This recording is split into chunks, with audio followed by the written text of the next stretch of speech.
आप सभी का हमारे इस खास बुलेटिन में। मैं हूं आपके साथ मनोज रतिया। अगले आधे घंटे में हम आपको दिखाएंगे 1 मिनट में पूरी खबर और उसका पूरा विश्लेषण। लखनऊ की काकोरी में 2 रोडवेज बसों की आमने सामने टक्कर हो गई, जिसमें 6 लोगों की दर्दनाक मौत हो गई और 8 लोग बुरी तरह से जख्मी हो गए। इस हादसे के बाद यूपी परिवहन निगम ने मृतकों के परिवार वालों को 5-5 लाख रुपए देने का ऐलान किया है। वहीं घायलों के लिए 2.5 लाख रुपए सहायता राशि की घोषणा की है। और दोनों बसेस काफ़ी डैमेज हुई हैं और इसमें बैठे हुए यात्रियों की मौत हुई है। अब तक की सूचना के हिसाब से 6 यात्री एक्सपायर हो चुके हैं, जिसमें बस का ड्राइवर भी है एक, और 8 लोग अभी इंजर्ड हैं जो ट्रॉमा सेंटर भेजे गए हैं। सभी घायलों को तत्काल अस्पताल के लिए एम्बुलेंसेज से और प्राइवेट वाहन से ट्रॉमा सेंटर भेजा गया।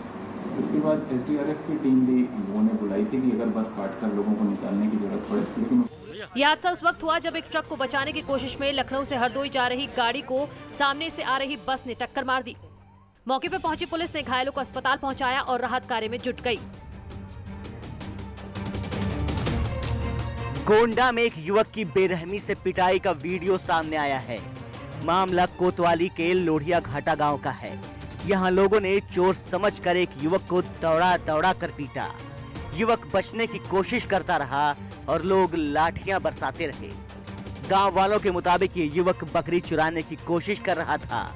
बाद में युवक को एक खंभे से बांध दिया गया और उसकी डंडों से जमकर पिटाई की गई। युवक रहम की गुहार लगाता रहा, लेकिन किसी ने उसकी एक न सुनी। कई घंटों तक इस युवक की पिटाई की जाती रही, जिससे उसके सिर पर गंभीर चोट आई। पुलिस को मामले की जानकारी दी गई और युवक को गंभीर हालत में अस्पताल में भर्ती कराया गया। हालांकि पुलिस मामले में कुछ भी कहने से बच रही है। वहीं ये युवक बेहद डरा हुआ है। इस युवक के पीटे जाने का वीडियो सोशल मीडिया पर वायरल हो गया है। कन्नौज में प्रेमी प्रेमिका के साथ बदसलूकी का मामला सामने आया है। यहाँ दोनों का चेहरा काला कर दिया गया और सिर मुंडवाकर पूरे गांव में घुमाया गया। उन्हें जूतों की माला पहना दी गई और ढोल बजाते हुए पूरे गांव के चक्कर लगाए गए। ग्राम प्रधान ने बीच बचाव कर दोनों को छुड़ाया। वो आई मेरे थे चली गई, इन्हें रास्ते में घेर लिया, हमें अकेला पकड़ लिया, उन्हें घर से पकड़ के लाए, फिर उन्होंने दोनों को मारा मुझे। ये दोनों बेहद डरे हुए हैं। न्यूज़ 18 पर खबर दिखाए जाने के बाद पुलिस एक्शन में आई और डीएम और एसपी ने गुरसहायगंज कोतवाली पहुंचकर पीड़ितों से मुलाकात कर घटना की जानकारी ली। पुलिस का दावा है कि जल्द ही अमानवीय कृत्य करने वाले सभी आरोपियों को जेल भेज दिया जाएगा।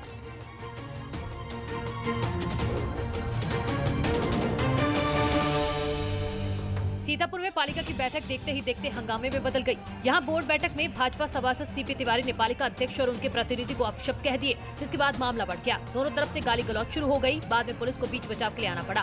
बैठक में 88 लाख की लागत में बन रहे शमशान विभाग की बाउंड्री को लेकर पहले तो बहस हुई, फिर बाद में हंगामा हो गया। ये घटना हुई महमूदाबाद नगर पालिका परिषद में। दोनों तरफ से ज्यादा बात बढ़ गई तो पुलिस को आना पड़ा, फिर बीच बचाव कर मामले को शांत कराया गया। वहीं इस विवाद के बाद बैठक को स्थगित कर दिया गया।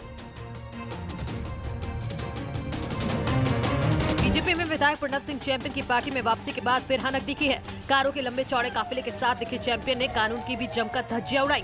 बीजेपी विधायक चैंपियन के काफिले में एक नहीं, 2 नहीं, बल्कि सैकड़ों हूटर बजाती गाड़ियां दौड़ती दिखी। ड्यूटी पर तैनात पुलिसकर्मी और चैंपियन की सुरक्षा में तैनात पुलिस बल मूक दर्शक बना रहा। 13 महीने पहले कई विवादों में फंसने के बाद पार्टी ने उन्हें 6 साल के लिए निष्कासित कर दिया था, जिसके बाद बीजेपी प्रदेश अध्यक्ष ने उन्हें दोबारा पार्टी में एंट्री कराई थी। और फिर वो एक बार जिस चीज के लिए जाने जाते हैं वो तस्वीरों में साफ दिख रहा है। कभी तमंचा लेकर डांस करते वीडियो वायरल हुआ था, तो वहीं पत्रकार को धमकी देने जैसे कई मामलों में उन्होंने सुर्खियां बटोरी थी। लेकिन सोशल मीडिया में एक बार फिर चैंपियन छा गए हैं। हालांकि बीजेपी की भी चैंपियन के कारनामे पर जरूर नजर रहेगी। मुहर्रम के मौके पर ताजिया जुलूस की निकालने की इजाजत को लेकर इलाहाबाद हाई कोर्ट में याचिका दाखिल की गई है। ये PIL शौकत भारती ने दाखिल की है। उन्होंने अर्जी में कहा है कि ये धार्मिक प्रतीक है और उसकी रस्म अदायगी जरूरी है। शौकत भारती ने कहा है कि इस जुलूस में अकीदमंद कोविड के दायरे में रहकर रस्में पूरी करेंगे।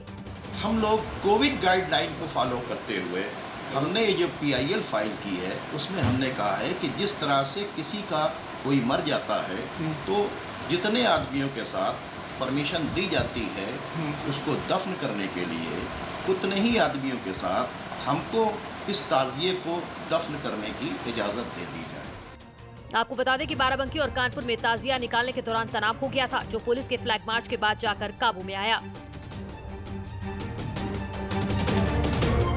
नीट प्रवेश परीक्षा और संयुक्त प्रवेश परीक्षा टलवाने के लिए अब कांग्रेस समेत कई राजनीतिक दल साथ आ गए हैं। इस बीच ये भी खबर है कि एग्जाम रोकने के लिए 7 राज्य कल सुप्रीम कोर्ट में अपील करेंगे। इस बीच नेशनल टेस्टिंग एजेंसी के इन परीक्षाओं के आयोजन की तैयारी शुरू करने की खबरों के बाद देश भर के छात्र इसका विरोध करने वाले हैं। साथ ही छात्र कल से देशव्यापी धरने पर बैठेंगे। नीट और जेईई परीक्षा रुकवाने के लिए सरकार पर दबाव बनाने को लेकर कांग्रेस के अंतरिम अध्यक्ष सोनिया गांधी और पश्चिम बंगाल की सीएम ममता बनर्जी ने आज विपक्षी पार्टियों के सीएम की बैठक बुलाई। आपको बता दें कि केंद्र एनटीए ने जेईई और नीट एग्जाम कराने का फैसला किया है। सुप्रीम कोर्ट ने भी इन एग्जाम्स को हरी झंडी दे दी है, जबकि कांग्रेस समेत शिवसेना और टीएमसी छात्रों की सुरक्षा का हवाला देते हुए एग्जाम स्थगित करने की मांग कर रहे हैं। जौनपुर के शाहगंज थाने का एक वीडियो वायरल हो रहा है, जिसमें पुलिसकर्मी फरियादी की पिटाई कर रहा है। उसका गुनाह सिर्फ इतना है कि उसने अपनी पत्नी से पड़ोसी दबंग द्वारा छेड़छाड़ की शिकायत की थी और कार्रवाई के बारे में पुलिस से पूछ दिया। इतने में दरोगा जी बिगड़ गए और सिपाही से फरियादी को पीटने का आदेश दे दिया। अब पूरा वीडियो वायरल हो रहा है। थाने में 2 इंस्पेक्टर बैठे थे। जब फरियादी ने उनसे पूछा कि उसकी शिकायत का क्या समाधान हुआ, तो अधिकारी भड़क गए और उसे धमकाते हुए अलग बैठने की बात कहते दिखे। वहीं एक पुलिसकर्मी ने तुरंत फरियादी को पीटना शुरू कर दिया और फरियादी का मोबाइल छीनने की कोशिश भी की। वहीं फरियादी अपनी बात पर अड़ा रहा। अभी तक इस मामले में किसी अधिकारी ने कैमरे के सामने कुछ भी बोलने से इनकार किया है।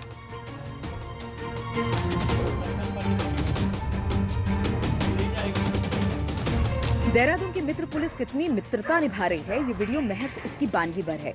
राजधानी देहरादून के दीपनगर इलाके में पुलिस एक घर में जाती है। पुलिस इस घर में महिला कलावती वर्मा के बड़े बेटे को पकड़ने के लिए जाती है, लेकिन बड़ा बेटा नहीं मिला तो उसके छोटे बेटे को लेकर जाने लगी। महिला ने मना किया तो पुलिस ने उस महिला को हेलमेट से जमकर पीटा। हैरानी की बात ये रही कि इस दौरान कोई महिला सिपाही भी नहीं थी। महिला की पिटाई के दौरान एक पुलिसकर्मी के बैट टूटकर गिर गया, जिसमें उसका नाम राजेश रावत लिखा हुआ है। वहीं न्यूज 18 पर खबर चलते ही एसएसपी ने मामले का संज्ञान लिया और नेहरू नगर थाने से रिपोर्ट मांग ली, जिसके बाद एसएसपी ने कहा कि जांच में यदि कोई पुलिसकर्मी दोषी पाया जाता है तो उस पर कड़ी कार्रवाई की जाएगी। ऑलरेडी रिपोर्ट मांगा है हमने और उसको एग्जामिन कर रहे हैं और जो भी इसमें कार्रवाई अपेक्षित होगी ठोस कार्रवाई हम लोग करेंगे। और इसमें जो है बाकी जो इन्वेस्टिगेशन है वो भी चल रही है, उसमें जो भी फैक्ट सामने आएंगे उस हिसाब से कार्रवाई की जाएगी। जांच के बाद भले ही दोषी पुलिसकर्मियों पर जो भी कार्रवाई हो, लेकिन क्या इस तरह किसी महिला को पीटना उचित था? झांसी में पानी भरने के मामूली विवाद ने इतना तूल पकड़ लिया कि एक पक्ष के लोगों ने अपने घर की छत से दूसरे पक्ष के ऊपर तेजाब फेंक दिया। ये पूरा मामला उल्दन थाना क्षेत्र के बसार गांव का है, जहां हैंडपंप से पानी भरने को लेकर गांव के 2 पक्ष आमने सामने आ गए। तेजाब के हमले में 35 से ज्यादा लोग घायल हो गए। वहीं 5 ग्रामीणों की आंख पर तेजाब पड़ने से उनकी हालत गंभीर बनी हुई है। लड़ाई का बीच बचाव किया, बीच बचाव करते समय जब अलग हो गए, वो अपने घर गया। घर से वो 2 बॉटल ले आया तेजाब का, उधर से आया तो वो वैसे ऐसे फेंकते आया। पूरे मामले की सूचना मिलने के बाद SSP Dinesh Kumar P medical college पहुंचे, जहां उन्होंने घायल पक्ष के लोगों से घटना की जानकारी ली। देर रात जैसे पुलिस को सूचना मिली, तत्काल मौके पर पहुंच के घायलों को उपचार हेतु जिला अस्पताल एवं मेडिकल कॉलेज झांसी भेज दिया गया था। फिलहाल पुलिस ने इस मामले में शामिल 5 हमलावरों को गिरफ्तार कर लिया है। कानपुर में हैलेट अस्पताल पर लापरवाही के गंभीर आरोप लगे हैं। आरोप है कि अस्पताल प्रशासन ने कोरोना पॉजिटिव मरीज को एडमिट करने से मना कर दिया, जिससे उसे वक्त पर इलाज नहीं मिल पाया और मरीज की मौत हो गई। पूरा मामला उन्नाव जिले के पुरवा के रहने वाले कस्बे के एक बुजुर्ग का है, जिन्हें कई दिनों से खांसी आ रही थी। परिवार वालों ने उन्हें आर्यनगर के वेदांत अस्पताल में भर्ती कराया, लेकिन डॉक्टरों ने कोरोना वायरस की रिपोर्ट आने के बाद उन्हें वहां से हैलेट अस्पताल ले जाने की बात कही, जिसके बाद पेशेंट को हैलेट अस्पताल ले जाया गया, लेकिन वहां उन्हें एडमिट नहीं किया गया और उन्हें उर्सला अस्पताल भेज दिया गया, लेकिन उर्सला अस्पताल ने भी एडमिट करने से मना कर दिया। पेशेंट को वापस हैलेट अस्पताल लाया गया, लेकिन रास्ते में उनकी मौत हो गई। पिताजी भर्ती थे यहाँ कानपुर में वेदांता हॉस्पिटल में, तो मतलब भर्ती रखा, उनका ट्रीटमेंट किया। उसके बाद उन्होंने कोविड की जांच करवाई। कोविड की जांच जब आ गई, उसके बाद जांच में वो पॉजिटिव निकले तो उन्होंने रेफर का ऑर्डर बना दिया वहाँ हैलेट ले जाने के लिए। बता दिया कि यहाँ कोविड का कुछ होता ही नहीं है, यहाँ से हटा दिया गया सबको। परिजनों ने हैलेट प्रशासन पर लापरवाही का आरोप लगाते हुए इंसाफ की मांग की और इस पूरे मामले पर प्रमुख अधीक्षक हैलेट ने जांच के आदेश दिए हैं।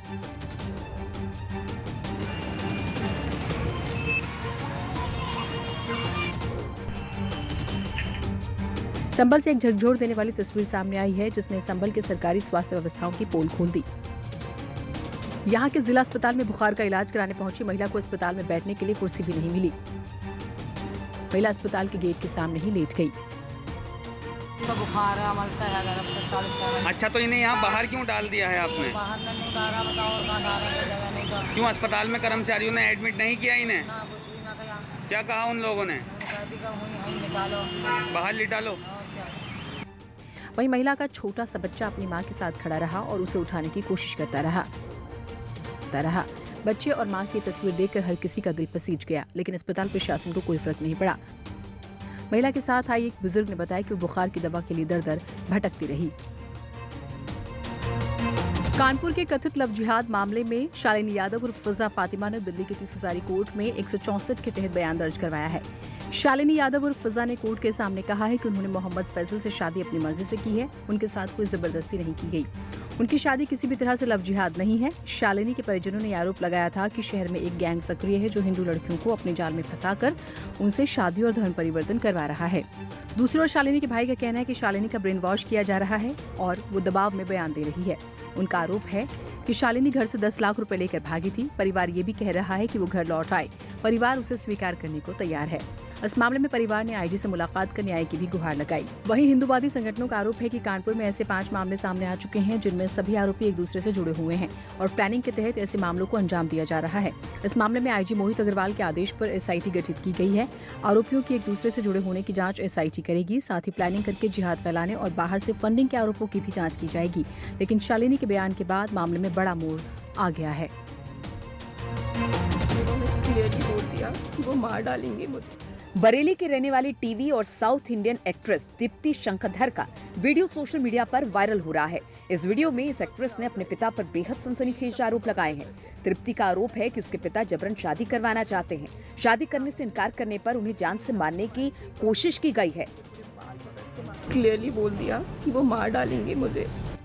वायरल वीडियो में दीप्ति कह रही है कि उसके पिता ने उसे बाल पकड़कर खींचा, उसके हाथों को काटने की कोशिश की। पिता के डर से तृप्ति और उसकी मां ने घर छोड़ दिया। मामला सामने आने के बाद बरेली पुलिस ने तृप्ति के पिता को हिरासत में ले लिया है। जो तृप्ति शंकरधर है, उन्होंने इंस्टाग्राम और ट्विटर पे एक वीडियो डाला है जिसमें बताया गया है कि उनके पिता रामरतन शर्मा के द्वारा उनके ऊपर टॉर्चर किया जा रहा है। तृप्ति के पिता ने खुद को निर्दोष बताया है। बरेली पुलिस के एक्शन में आने के बाद तृप्ति ने उत्तर प्रदेश पुलिस का शुक्रिया अदा किया।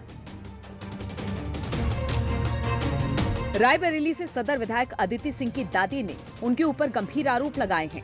उन्होंने आरोप लगाया है कि अदिति और उनकी बहन उन्हें प्रताड़ित करती हैं। संपत्ति के लिए उन्हें प्रताड़ित किया जा रहा है। बुजुर्ग ने डीएम को पत्र लिखकर अपनी और अपने छोटे बेटे की सुरक्षा की मांग की है। कमला ने पत्र में लिखा कि मैं एक 85 साल की बुजुर्ग महिला हूँ। मैं बहुत दुख से गुजर रही हूँ। मैं उनकी नाजायज शर्तों को नहीं मान रही हूँ, तो तीनों मुझे अलग अलग तरीके से परेशान कर रहे हैं। मेरे नौकर को भी डराया धमकाया जा रहा है। कुछ बातें उसमें अंकित है, जिसको राजस्व और अन्य विभागों से मिलकर के उसकी जांच की जा रही है। पुलिस अधीक्षक द्वारा वो जांच मुझे सौंपी गई है। अब उस प्रार्थना पत्र में जो भी बिंदु हैं उन पर जांच की जाए। अदिति की दादी ने कहा कि उन्होंने घर की बड़ी होने के नाते अपनी बहू और पोतियों से बातचीत करके मामले का हल करने का प्रयास किया, लेकिन वो लोग नहीं माने। गाजियाबाद के मोदी नगर में अक्षय सांगवान हत्याकांड में पुलिस पर लापरवाही का आरोप लगा है। एक तरफ आरोपी फेसबुक पर धमकी भरे पोस्ट लिख रहा है, दूसरी तरफ एक सीसीटीवी फुटेज भी सामने आया है जिसमें अश्वनी नाम का आरोपी बाइक से आता दिखाई दे रहा है। साथ ही जिस गाड़ी से बाकी शूटर्स आए वो भी नजर आ रही है, लेकिन पुलिस अब तक गाड़ी और बाइक का पता नहीं लगा पाई है। वहीं अक्षय के परिजनों ने पुलिस पर लापरवाही का आरोप लगाया है। वो मामला ये था कि जो ये विपन था ये तानाशाही दादागिरी में था। इसने 4-5 पहले भी केस कर रखे थे, गोली चला रखी थी, भगवान चलाई थी, लेकिन दब जाता था क्योंकि आशीष प्रधान का विपन पे बड़ा हाथ था। हमारे बेटे को धोखे से विकास ले गया, उसका मेहमान बुला के तुम जैसे बच्चों की थोड़ा कहा सुनी हो जा, हाथ मिलवाने का पीछे दूर त्यागी के मकान में वहाँ जाते हमारे बेटे के गोली बरसा दी, 4-5 थे भी। अक्षय हत्याकांड के आरोपी ने सोशल मीडिया पर एक पोस्ट लिखा जिसमें उसने कहा कि फिल्म अभी बाकी है। उसकी ये पोस्ट सोशल मीडिया पर वायरल हो रही है। कानपुर में नौकरी दिलाने के नाम पर सामाजिक संस्था रेड क्रॉस सोसाइटी पर बेरोजगार युवकों के साथ करोड़ों रुपए की ठगी करने का आरोप लगा है।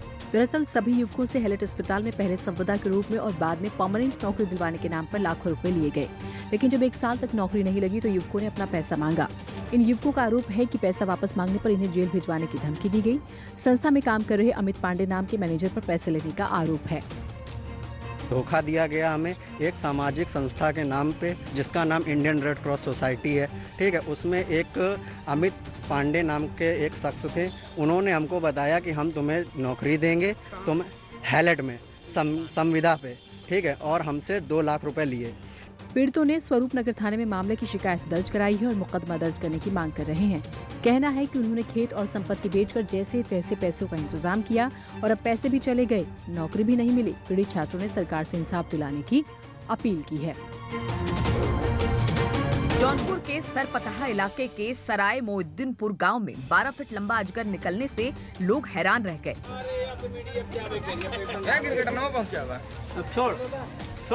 लोगों ने अजगर को पकड़ने के लिए वन विभाग को सूचना भी दी, लेकिन वन विभाग की तरफ से कोई नहीं पहुंचा। इसके बाद लोगों ने खुद ही अजगर को पकड़ने के लिए जुगाड़ लगाया।